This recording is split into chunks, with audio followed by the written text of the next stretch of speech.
Hello student, आज हम बात करेंगे। आज के वीडियो लेक्चर में बात होगी रिजुविनेशन, जीर्णोद्धार। किसके बारे में बात होगी? रिजुविनेशन, जीर्णोद्धार।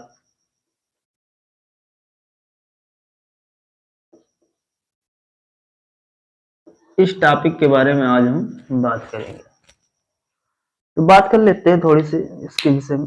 देखो, इससे तात्पर्य क्या है? कहने का मतलब कि जो रिजुविनेशन उन्हीं का किया जाता है जो ओल्ड आर्चर्ड होते हैं। कहने का मतलब पुराने बाग होते हैं, पुराने बगीचे होते हैं जो अलाभकारी हो चुके होते हैं, यानी कि अनइकोनॉमिकल आर्चर्ड हो चुके होते हैं। ठीक है ना? कहने का मतलब अलाभकारी फल उद्यान हो जाते हैं जिनसे कोई लाभ नहीं होता, उनका पुनर्यौवन करना है। रिजुविनेशन का मतलब पुनर्जन्म होता है, एक तरह से कहा जाए तो। रिजुविनेशन यानी जीर्णोद्धार का मतलब क्या है? पुनर्जन्म। जैसे जो पुराने बाग है उनमें से कुछ एक्टिविटियां करके, क्रियाविधियां करके जो है उनको एक नया स्वरूप देना और जिससे कि लाभ कमाया जा सके। ठीक है ना? वही क्या कहलाता है? रिजुविनेशन कहलाता है। ठीक है, बात हम इसमें यही बात करेंगे, यही जानेंगे कि जो आपके जो ओल्ड आर्चर्ड हैं, ठीक है ना, पुराने बगीचे हैं, उनको पुनर्जन्म कैसे दिया जाएगा, यानी कि उनको नए तरीके से कैसे एस्टेब्लिश किया जाएगा, उन्हीं में मेंटेन करके क्या क्या क्रियाएं की जाएंगी, वो सारी बातों को हमें पढ़ना है। तो बात करते हैं, जैसे कि बात की जाए अपने देश भारत में, तो भारत में क्या थे जो पुराने उद्यानों की जो दशा है, देखा जाए तो बहुत सोचनीय है। ठीक है ना? एक प्रसिद्ध वैज्ञानिक है डॉक्टर डब्ल्यू.वी.हेज। ठीक है ना? प्रसिद्ध वैज्ञानिक है कौन? डॉक्टर डब्ल्यू.वी.हेज। उन्होंने जो है जो फलों उद्यान के, जो भारत के जो पुराने फल उद्यान थे, उनके बारे में को जो है बताया है। ठीक है ना? उनके कहने का मतलब यह है, उन्होंने जो ओल्ड आर्चर्ड है, जो अलाभकारी है या जिनसे कहने का मतलब कोई अर्निंग नहीं है, उसके बारे में उन्होंने टिप्पणी की है। ठीक है, डॉक्टर डब्ल्यू.वी.हेज ने, और बताया जैसे कि आप लोगों ने देखा होगा कि बहुत सारे आपके परिवेश में ऐसे बाग हैं जहां पर फल वगैरह आते हैं, लेकिन बहुत कम मात्रा में आते हैं, उतना लाभकारी नहीं है जिनसे हमें आय का स्रोत बन सके। ठीक है ना? तो कहने का मतलब ऐसा भी होता है कि हम देखते हैं, जैसे किसी पुराने उद्यान में हम प्रवेश करते हैं या जाते हैं, तो देखने को ये मिलता है कि बहुत सारे पेड़ लगे होते हैं, लेकिन बहुत से पेड़ों में फल आते हैं, बहुत से पेड़ों में फल नहीं आते हैं। या पेड़ के कुछ भाग में फल आए हैं और कुछ भाग में नहीं आए हैं। ठीक है ना? कुछ ऐसे पेड़ होते हैं जिनमें कि फल ही नहीं आ रहे हैं, निरंतर नहीं आ रहे हैं, कुछ में आ रहे हैं तो थोड़े बहुत आ रहे हैं। तो ये सारी समस्या जो है हमको देखने को मिलती है। ठीक है ना? तो इन्हीं सभी के बारे में हमें बात करनी है। तो बात ये करनी है कि कहने का मतलब क्या कारण होता है ना? इनके कारण क्या होते हैं? ठीक है ना? ये जो रिजुविनेशन है, कहने का मतलब ये हम कह सकते हैं कि फलोद्यान अलाभकारी होने के कारण क्या है। जैसे बात की जाए, फलोद्यान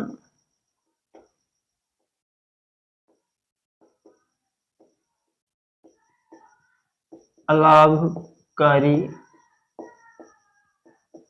होने के कारण, पहले तो कारण की बात करेंगे। कहने का मतलब बात ये है, रिजुविनेशन क्यों किया जाता है, रिजुविनेशन यानी जीर्णोद्धार क्यों करना पड़ता है। ठीक है ना? तो स्वाभाविक सी बात है कि वो हमारा बगीचा है, जो बाग है, उससे हमें कोई आय या अर्निंग कुछ हो नहीं पा रहा है, अलाभकारी है, जिससे कोई हमें लाभ नहीं मिल रहा है। ठीक है ना? तो जो फल उद्यान है उसको अलाभकारी होने का कारण क्या है? सबसे पहले तो हम कारण की बात कर लेते हैं। ठीक है ना? किसकी बात करेंगे? कारण की बात करेंगे। ठीक है, जैसे ऊपर उसमें लिखना है थोड़ा बहुत, तो हम लिख सकते हैं कि हमारे जो परिवेश में भी जो भी हमारी जो पुरानी बागें हैं, उनमें हम जाकर देखते हैं तो कुछ पेड़ पौधे जो है फल देते हैं, कुछ नहीं देते हैं और बहुत कम मात्रा में देते हैं। ठीक है ना? तो ये ऐसा क्यों है? ठीक है ना? ऐसा क्यों है? क्यों नहीं फल देते? इनका कारण क्या है? क्योंकि वो लाभकारी है नहीं। ठीक है ना? तो वही है पहला बिंदु, क्या है इस पर हमें बात करनी है कि फलोद्यान अलाभकारी होने के कारण, क्या कारण है? तो पहला बिंदु देखते हैं क्या होगा। निम्न सबसे पहला बिंदु होगा क्या? निम्न गुणवत्ता वाले, कौन से? निम्न गुणवत्ता वाली किस्मों का रोपण। एक बिंदु ये हो गया, ठीक है। पहले लिख लेते हैं कौन कौन से कारण हो सकते हैं, फिर उसके बाद हम समझते हैं, ठीक है ना। दूसरा बिंदु क्या है? दूसरा बिंदु है इसमें कि स्व अनिषेच्य किस्मों का रोपण। स्व अनिषेच्य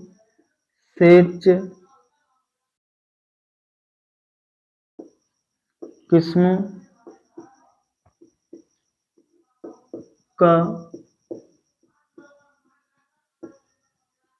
रोपण, ठीक है। तीसरे बिंदु अनुपयुक्त रोपण या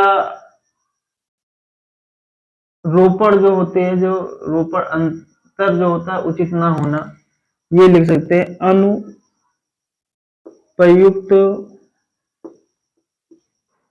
रोपण अंतर, ठीक है। फिर उसके बाद आपूर्ति स्थान,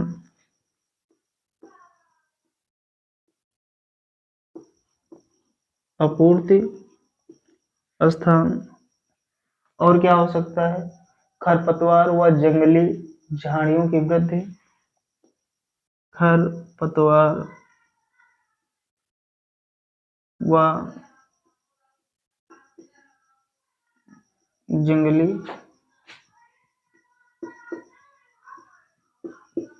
झाड़ियों की वृद्धि, ये भी एक कारण होता है। और कौन कौन से कारण हो सकते हैं? जैसे कि उचित जल निकास का अभाव, ये भी हो सकता है। उचित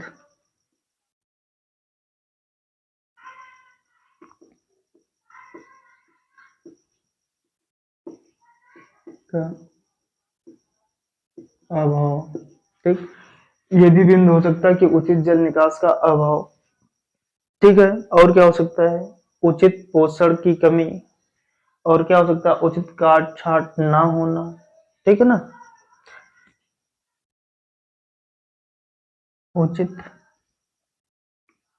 पोषण की कमी। और एक ये भी बिंदु हो सकता है उचित काट छांट की कमी, ठीक है। तो जितने भी लोगों के पास जैसे पुराने बगीचे हैं, ठीक है ना, उनसे हमें फल नहीं अगर प्राप्त हो पा रहे हैं, ठीक है ना, फल हमें उनसे नहीं प्राप्त हो पा रहे हैं, जिनके भी पास पुराने बगीचे हैं। जैसे कि हमारा वीडियो जो भी अगर मित्र भी देख रहे हैं हमारे, तो उनके लिए भी बताना हम चाहते हैं कि उस उद्यान में अगर फल नहीं लग रहे हैं, चाहे कटहल का पेड़ हो, चाहे अमरूद का हो, चाहे जामुन का हो, चाहे आम का हो, किसी भी फल का अगर पेड़ है, अगर उससे हमें फल नहीं प्राप्त हो रहे हैं, पेड़ है, तो उसका कारण क्या है? फल उद्यान अलाभकारी है ना, लाभ नहीं मिल रहा है, यानी कि मतलब अलाभकारी है, तो उसका कारण क्या है? तो सबसे पहली चीज तो यही है, जितने हमने बिंदु लिखे हैं। निम्न गुणवत्ता वाली किस्मों का विकास, निम्न गुणवत्ता वाली किस्मों का विकास, या स्व अनिषेच्य किस्मों का रोपण, या अनुपयुक्त रोपण अंतर, या अपूर्ति स्थान, खरपतवार और जंगली झाड़ियों की वृद्धि। फिर अगला बिंदु क्या है? उचित जल निकास का अभाव, उचित पोषण की कमी, उचित काट छांट। अब हम बात करते हैं, एक एक बिंदुओं पर बात कर लेंगे। जैसे पहला बिंदु क्या है? पहला बिंदु कह रहा है निम्न गुणवत्ता वाली किस्मों का रोपण। कहने का मतलब ये है कि पुराने समय में जो फल उद्यान या वृक्ष जो लगाए जाते थे बाग बगीचों में, ठीक है, उतने समय ये सारी बातें ध्यान नहीं दी जाती थी, ठीक है ना, कि हम किस वैरायटी का या किस किस्म का लगाएं, जिससे कि हमें जो है उत्पादन या उससे जो हमसे प्राप्त होने वाले फल है ज्यादा से ज्यादा मात्रा में प्राप्त होंगे। उनका उद्देश्य ये होता था, जैसे जो पुराने लोग थे उनके लोगों की सोच ये होती थी, हम आम को पेड़ लगाएंगे तो कुछ नहीं तो हमारे आने वाली अगली पीढ़ियों के लिए जो है ये लाभप्रद होगा। लेकिन उनको कुछ जानकारी या कुछ ज्ञान का अभाव हुआ करता था, तो वो जो है निम्न श्रेणियों की जो है किस्मों का रोपण कर देते थे। ठीक है ना, क्या कर देते, निम्न किस्मों का रोपण कर देते थे, जिससे क्या होता था कि जब वो फलने फूलने टाइम के लायक हो जाते थे, जब फलन होने लायक हो जाते थे, ठीक है, तो क्या होता था उसमें सही तरीके से, कहने का मतलब उपयुक्त रूप से जो है फल या बराबर रूप से जो है फल नहीं प्राप्त हो पाते थे। ठीक है ना, ये सारी बातें होती थी।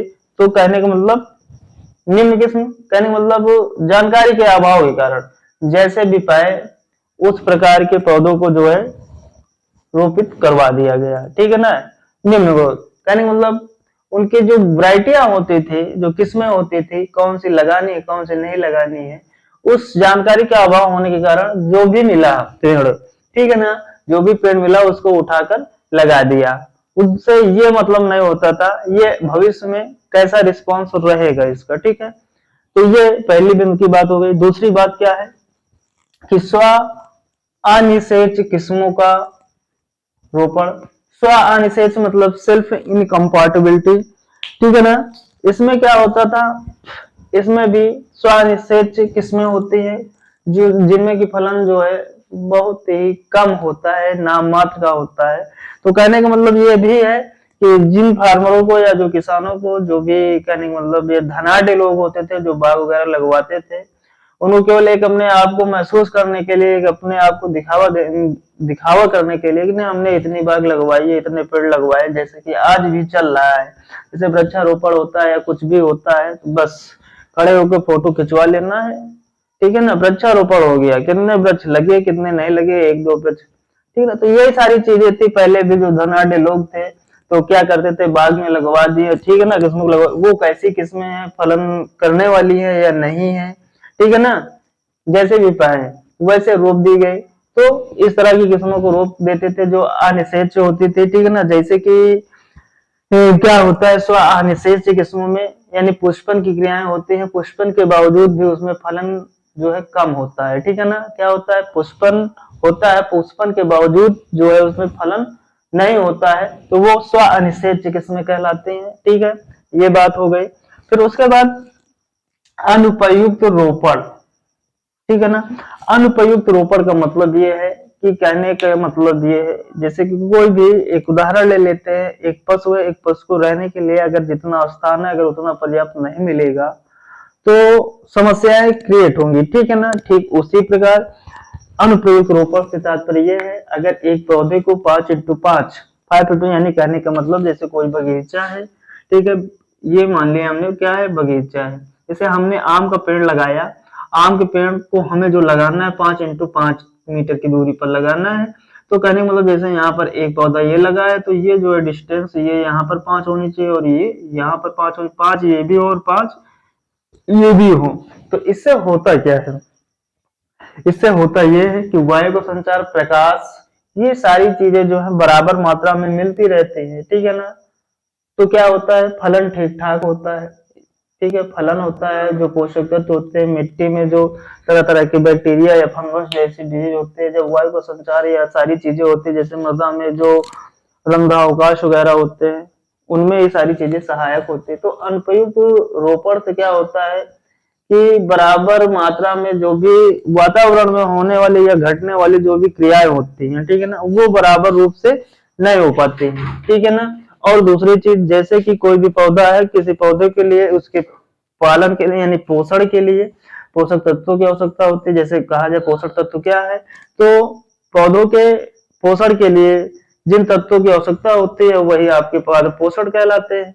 तो कहने का मतलब ये है कि एक थोड़ी देर के लिए जैसे समझिए, जैसे 1 किलो राशन है, 1 किलो राशन में 2 लोग खा सकते हैं, 1 किलो राशन में 2 लोग खा सकते हैं। वहीं पर अगर 4 लोग हो जाएंगे तो इनसे क्या अगर थोड़ा थोड़ा हट जाएगा, नहीं हट जाएगा, कम पड़ जाएगा। कहने का मतलब जो 1 किलो राशन 2 लोगों के लिए था अब उसी 1 किलो में 4 लोगों को खाना है।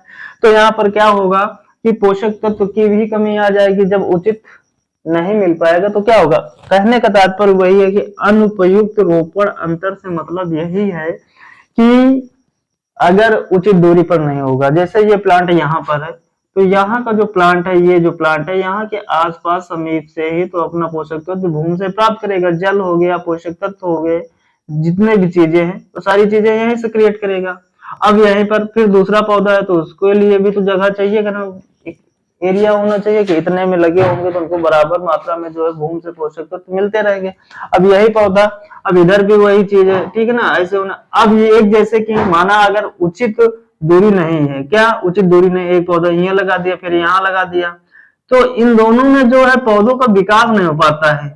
अब ये अपनी तरफ खींच रहा है, ये अपनी तरफ खींच रहा है, ठीक है ना, तो बराबर मात्रा में उनको पोषक तत्व तो नहीं मिल पाता है, ठीक है ना। तो इसलिए हमें जो है उचित यानी कि स्पेसिंग जो होती है इसीलिए बनाई गई है कि उनके लिए बढ़ने के लिए, विकास के लिए, ग्रोथ के लिए और उनके पोषण के लिए जो भूमि से पोषक तत्व मिलते हैं उन सब के लिए आवश्यक होता है। तो इसलिए अनुपयुक्त रोपण भी जो है इसके लिए फलोद्यान के अलाभकारी होने का एक कारण बनता है, ठीक है। फिर नेक्स्ट बात करते हैं अपूर्त स्थान, ठीक है। क्या होता है, बगीचा होता है, बगीचे में कहीं पास पास लगा दिए और कहीं दूर दूर लगा दिए, तो जो बीच का स्थान छूट जाता है वो उपयोग में नहीं आ जाता। इसलिए पूरा जो बागान, भाई हमने बाग लगा रखी है, पूरी बाग है, ठीक है ना, उसमें जो खाली स्थान पड़ रह गया है उसका कोई उपयोग रह जाएगा। इसलिए हमें जो है उन स्थानों पर भी पौधों को लगाना चाहिए, ठीक है ना। तो ये भी एक ऑप्शन होता है कि अलाभकारी कहने का मतलब वहां तो और कुछ हो नहीं सकता, तो इसलिए अपूर्त स्थान भी एक अलाभकारी होने का कारण है। खरपतवार और जंगली झाड़ियां, खरपतवार व जंगली झाड़ियां, जैसे कि जो भी पुरानी बाग बगीचे हैं देखते हैं हमारे यहाँ, जैसे होता है जो भी बागें हैं उनमें कोई कर्षण क्रियाएं नहीं होती, ना जुताई की गई, ना उनके गुड़ाई की गई, ये सारी क्रियाएं नहीं होती। तो क्या होता है, वहां की जो मृदा होती है सख्त हो जाती है, कठोर हो जाती है और उनके जो मृदा का रंध्रावकाश होता है वो खत्म हो जाता है, ठीक है ना। क्योंकि देखो जब मिट्टी को पोषक तत्व उपजाऊ करने के लिए या पानी को अवशोषित करने के लिए उसमें रंध्रावकाश जरूरी होता है, ठीक है ना। जैसे जंगली झाड़ियां वगैरह ये सब जग आती हैं, ठीक है ना, तो क्या होता है भूमि में प्रकाश ही नहीं लग पाता है, ठीक है। झाड़ियां वगैरह बढ़ गई, खरपतवार वगैरह हो गया तो प्रकाश नहीं लगेगा, वायु नहीं लगेगी, तो क्या होगा, मिट्टी में जो है वायु का संचार नहीं होगा, पानी का जो उपजार होता है वो नहीं हो पाता, शोषण नहीं हो पाता, ये सारी चीजें होती है जिससे क्या होता है फल अलाभकारी हो जाता है, ठीक है। और क्या होता है, जो खरपतवार होते हैं ये बहुत बड़ी प्रतिस्पर्धा रखते हैं पोषक तत्वों से, ठीक है ना। ये जो खरपतवार होते हैं जब ये उगते हैं तो बहुत तेजी से पोषक तत्वों को खींचते हैं, नमी को बहुत तेजी से खींचते हैं। जब ये खींच लेते हैं तो जो हमारा मेजर जो होता है, कहने मतलब जो मेन क्रॉप है जैसे कि उसमें जो बराबर मात्रा में पोषक तत्व नहीं मिल पाते हैं। इसलिए ये भी एक जो है कारक कार्य करते हैं, एक कारण होते हैं अलाभकारी होने के। फिर उसके बाद उचित जल निकास का अभाव, जैसे कि हमारे बगीचे में उचित जल निकास का अभाव है तो क्या होगा, पानी हमारी भूमि में, हमारे बगीचे में जो है क्या पानी भरा रहेगा। जब पानी भरा रहेगा तो वायु का संचार नहीं हो पाएगा, ठीक है ना। जब वायु को संचार ही नहीं हो पाएगा तो जैसे वायुमंडल से क्या कर नाइट्रोजन का स्थिरीकरण करना है या फिर ऑक्सीकरण करना है तो ये सारी क्रियाएं नहीं हो पाएंगी। जैसे उस पर हमने कोई उर्वरक भी डाल दिया है, ठीक है ना, तो जब उसमें रंध्रावकाश नहीं होगा, पानी का अवशोषण नहीं होगा तो क्या होगी, मृदा कठोर होगी, तो जो है क्या होगा, पौधा ग्रो नहीं कर पाएगा। दूसरी चीज क्या होती है, और पानी अगर भरा है तो जो पौधे लगे हुए हैं उनकी जो छाले हैं, ठीक है, वो भी कहने मतलब उससे इन्फेक्टेड हो जाते हैं, उनकी छाल जो है सड़ने लगती है, ठीक है ना। अगर कोई पौधा रोग से ग्रसित है तो वो भी पौधा जो है उसके संपर्क में रहता है तो एक दूसरे पौधे में अटैच हो जाता है और भी पौधे इन्फेक्टेड हो जाते हैं। तो ये सारी समस्याएं आती है जब उचित जल निकास की अभाव होता है। फिर अगला बात क्या, उचित पोषण की कमी, ठीक है ना। और उचित पोषण की कमी से क्या मतलब है कि कहने का मतलब जैसे जो भी पुराने बगीचे हैं आप लोग देखेंगे अपने परिवेश में, जो भी पुराने बगीचे हैं उनमें कभी कोई ना तो खाद डालने जाता है ना कुछ डालने जाता है, ठीक है ना। एक बार लगा दिए गए, आजी बाबा लगा कर चले गए, वो लगे हुए हैं, ना हम कभी उसकी निराई करते हैं, ना गुड़ाई करवाते हैं, ना तो उसमें कभी हम खाद पांस कुछ भी डालने नहीं जाते हैं। तो क्या होता है, क्या कोई ऐसे ही फलन दे देगा, उसके लिए हमें कुछ ना कुछ, जैसे हम टमाटर लगाएं और टमाटर लगाएं, अगर हम टमाटर लगा दें और लगाने के बाद छोड़ दिया जाए तो क्या हमें टमाटर प्राप्त हो जाएगा। उसके लिए जितने दिन की फसल होती है उसमें निराई करवानी पड़ती है, गुड़ाई करवानी पड़ती है, उर्वरक डालने पड़ते हैं, सिंचाई करनी पड़ती है, ठीक है। जब पुष्पन होता है या पुष्पन नहीं हो रहा तो बहुत सारे हार्मोन से जिसे बोलते हैं टॉनिक इन सब का छिड़काव करवाना पड़ता है, तब हमें उससे प्रोडक्शन होता है। ठीक है ना, तो हमें उन्हें देना पड़ता है पोषण के लिए, उनके हमें पोषक तत्व या भोजन के रूप में कुछ ना कुछ हमें देना पड़ता है।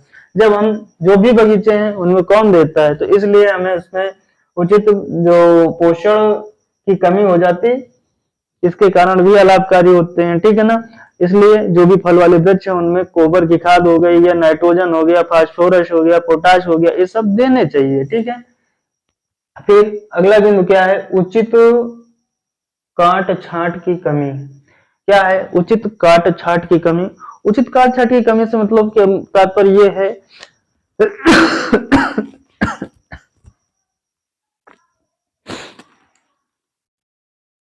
कि अगर हम काट छांट नहीं करते हैं अपने बगीचे में, काट छांट की प्रक्रिया यानी ट्रेनिंग प्रूनिंग नहीं करते हैं, तो क्या होता है, जो पेड़ का स्ट्रक्चर, जैसे ट्रेनिंग होती है एक क्रिया, एक होती है प्रूनिंग। एक ट्रेनिंग होता है, एक प्रूनिंग होता है। ट्रेनिंग में क्या होता है, पौधे को ट्रेन किया जाता है उसकी प्रारंभिक अवस्था में, उसको एक आकार दिया जाता है, जो भी प्राकृतिक आपदाएं आए, ठीक है ना, उनसे लड़ने की क्षमता दी जाती है। ठीक है, ट्रेंड किया जाता है। और प्रूनिंग क्या होता है, प्रूनिंग एक तरह का काट छांट होता है, जिससे क्या होता है, उपज में बढ़ोतरी होती है।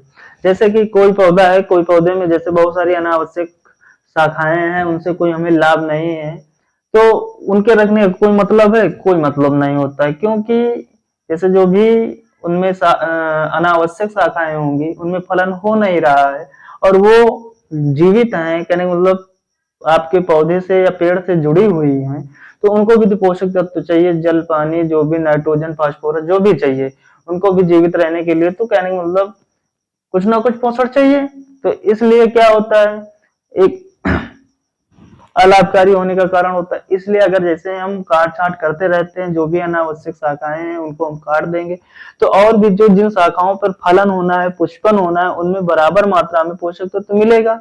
क्योंकि जिन शाखाओं को, जो अनावश्यक शाखाओं को काट देंगे, तो उनमें जाने वाला पोषक तत्व, उनको मिलने वाला पोषक तत्व हमारे जो पुष्पन होने वाली शाखाएं हैं उनमें प्राप्त होने लगेगा। जब उनमें प्राप्त होने लगेगा तो पुष्पन थोड़ा अच्छा होगा। ठीक है ना, ये सारी क्रियाएं होंगी। तो प्रूनिंग के अंतर्गत बहुत सारी क्रियाएं की जाती हैं, जैसे कि आपकी निपिंग हो गई या नोचिंग हो गई, ये सब क्रियाएं की जाती है। किस लिए की जाती है, पुष्पन को बढ़ावा देने के लिए, कार्बोहाइड्रेट को कलेक्ट करने के लिए। ठीक है, ये सब करने के लिए उचित काट छांट की जरूरत पड़ती है। एक और हो सकता है, एक बिंदु इसमें और हो सकता है यह है कि रोगों व कीटों का आक्रमण। ठीक है ना, रोगों व कीटों का आक्रमण, एक बिंदु ये भी हो सकता है। ठीक है ना, इस बिंदु से हमें क्या तात्पर्य है, इस बिंदु से हमें ये होता है कि जैसे कि हमारा बगीचा है, उसमें हम देखभाल नहीं कर रहे हैं, क्या देखभाल नहीं कर रहे हैं, कोई भी एक्टिविटी नहीं की जा रही है, तो अगर कोई बाय द वे किसी भी माध्यम से उस पर रोग लग गया है, हम देखभाल नहीं कर रहे हैं, तो क्या है, वो धीरे धीरे फैलता जाता है। क्या होता है, फैलता जाता है। जिससे अगर जैसे किसी भी रोग से कोई भी पौधा इन्फेक्टेड हो जाएगा तो वो अपनी ग्रोथ नहीं कर पाएगा, चाहे वो कीट हो चाहे रोग हो। रोग होगा तो फैलता रहेगा, उसका विकास नहीं हो पाएगा, वृद्धि रुक जाएगी। कीट है तो कीट जो है उसके जो जैसे पुष्प को प्रभावित कर सकता है, उसके पत्तियों को प्रभावित कर सकता है, यानी पुष्पों का रस चूस सकता है, कोमल पत्तियों का रस चूस सकता है। तो वृक्षों में अहम बात होती है कि जो भी भोजन वगैरह बनता है पत्तियों से ही बनता है, तो जैसे पत्तियां वगैरह कीड़े मकोड़े खा जाएंगे, ठीक है ना, या रोग जैसे पाउडर मिल्ड्यू या डाउनी मिल्ड्यू ऐसे कोई रोग लग गए, तो क्या होगा, जब प्रकाश संश्लेषण क्रिया वह नहीं होगी, तो उसमें कहने का मतलब पौधे का ग्रोथ कैसे होगा, जब पौधे का ग्रोथ ही नहीं होगा तो फलन और पुष्पन ये क्रियाएं कहाँ हो पाएंगी। तो ये सब क्या होते हैं, कारण होते हैं फलो उद्यान के अलाभकारी होने के। ठीक है ना, इतनी तो हमने बातें जान ली कि अलाभकारी होने के पीछे क्या राज होता है। ठीक है, ये इतने सारे राज होते हैं जिनके कारण जो है हमारे फल उद्यान जो है हमारे लिए लाभकारी नहीं होते हैं। बात करते हैं जैसे कि इनको लाभकारी बनाना है, जैसे जो पुराने बगीचे हैं लाभकारी बनाना है, हमें जो इकोनॉमिकल रूप से उससे अर्निंग होनी चाहिए, लाभ मिलना चाहिए। ठीक है ना, तो उसके लिए हमें क्या करना पड़ेगा, ठीक है ना, निवारण में बात कर लेते हैं। निवारण के लिए क्या करेंगे, किसके लिए, निवारण के लिए बस इन्हीं को उल्टा कर देना है। क्या कर देना है, इन्हीं को उल्टा कर देना है, सीधी सी बात है। जैसे पहला बिंदु हमने बताया, निम्न गुणवत्ता वाली किस्मों का रोपण करना है, जो भी हमारे बगीचे में है। ठीक है ना, तो प्रयास ये रहे कि अब जो पौधे लगे हैं, ठीक है, जो लगे हैं वो लगे ही हैं, लेकिन उनमें जो है ऐसी ग्राफ्टिंग वगैरह कर दी जाए जो बढ़िया स्तर की हो, उच्च गुणवत्ता वाली किस्म का, उसमें जो है ग्राफ्टिंग वगैरह या नार्चिंग वगैरह जो भी कलम वगैरह बांध दी जाए, तो जिससे क्या होगा, हमें हाई यील्डिंग प्राप्त हो जाएगी। ठीक है, दूसरा क्या है, स्व अनिषेच किस्में। ठीक है ना, स्व अनिषेच किस्में है, तो जैसे कि जो हमने स्व अनिषेच यानी पुष्पन के बाद भी काका तो फलन नहीं होता है, तो ऐसे उसमें जो है कुछ हमें जो ब्रीडिंग के पोर्शन होते हैं उनसे रिलेटेड कुछ क्रियाएं होती हैं। ठीक है ना, जैसे कुछ हार्मोन्स होते हैं, तो फ्लावर आने के लिए और फ्लावर के बाद फ्रूट सेट होने के लिए उन हार्मोनों का प्रयोग करना चाहिए। तीसरी बात, अनुप्रयुक्त रोपण। ठीक है ना, तो उपयुक्त रोपण करना चाहिए। जैसे आम का है तो आम की जो स्पेसिंग होती है, जो अंतर दूरी होती है पौधे से पौधे की दूरी, वो दूरी अपनाना चाहिए। जैसे अमरूद है तो अमरूद में क्या होती है, पौधों से पौधों की दूरी, वो अपनाना चाहिए। ठीक है ना, हम जब उचित दूरी बनाकर रखेंगे, पौधों को लगाएंगे, तो हमें लाभ मिलेगा।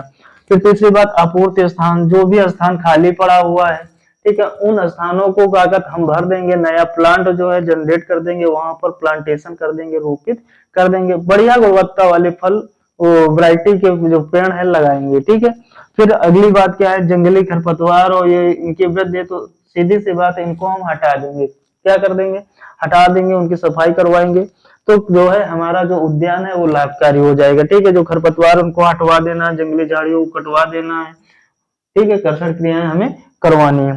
फिर उचित जल निकास, तो ये भी जो बात है इसको भी कहने का मतलब इसको अपोजिट कर दीजिए कि हमें जो है अपने बगीचे में उचित जल निकास की व्यवस्था करनी पड़ेगी, करनी चाहिए अगर लाभकारी बनाना है तो। ठीक है, उचित पोषण की कमी, जो कमी है पोषण तत्व जो यानी पोषक तत्व खाद पास नहीं दिया जा रहा है हमें पौधों को, अगर उससे लाभ लेना है, ठीक है ना, निवारण में क्या होगा, हमें उन्हें जो है पोषक तत्व देना चाहिए। जैसे प्राइमरी न्यूट्रिएंट है एनपीके, नाइट्रोजन, फास्फोरस, पोटास, ये देने ही चाहिए। ठीक है ना, नाइट्रोजन उसकी क्या कहते तो वेजिटेटिव ग्रोथ के लिए होता है, फास्फोरस उसकी जड़ों से रिलेटेड जो उसकी ग्रोथ के लिए, तो पोटास फल के लिए होता है। ठीक, तो इन सब बातों को हमें ध्यान में रखकर उनको जो है पोषक तत्व भी देने चाहिए। फिर उचित काट छांट हमें उचित काट छांट करनी चाहिए। पौधे को स्ट्रक्चर देने के लिए, एक संरचना मजबूत आकृति देने के लिए हमें ट्रेनिंग करते हैं, और फिर प्रूनिंग करते हैं अधिक उत्पादन के लिए। जब हम बराबर वर्ष प्रति वर्ष हम ट्रेनिंग करते रहेंगे तो उसमें फलन अच्छा होगा। जब पुष्पन अच्छा होगा तो स्वाभाविक सी बात फलन अच्छा होगा। तो हमें काट छांट भी करनी चाहिए। रोगों एवं कीटों का आक्रमण, इनसे बचने के लिए हमें जो है रसायनों का या जो भी कहने मतलब कीट है, कीट को मारने के लिए, उनसे कंट्रोल के लिए जो भी निवारण होता है उन सबको अपनाना चाहिए। ठीक है, तो इतनी सारी बातें होती है रिजुविनेशन में, बस इतना ही है जीर्णोद्धार में कि हमारे जो पुराने बगीचे हैं वो अलाभकारी हैं, तो उनको लाभकारी कैसे बनाया जाए, उनको पुनर्जन्म कैसे दिया जाए, है ना। तो बस इतनी सी बातें थी, अपेक्षा करते हैं कि बात समझ में आ गई होगी। ठीक है।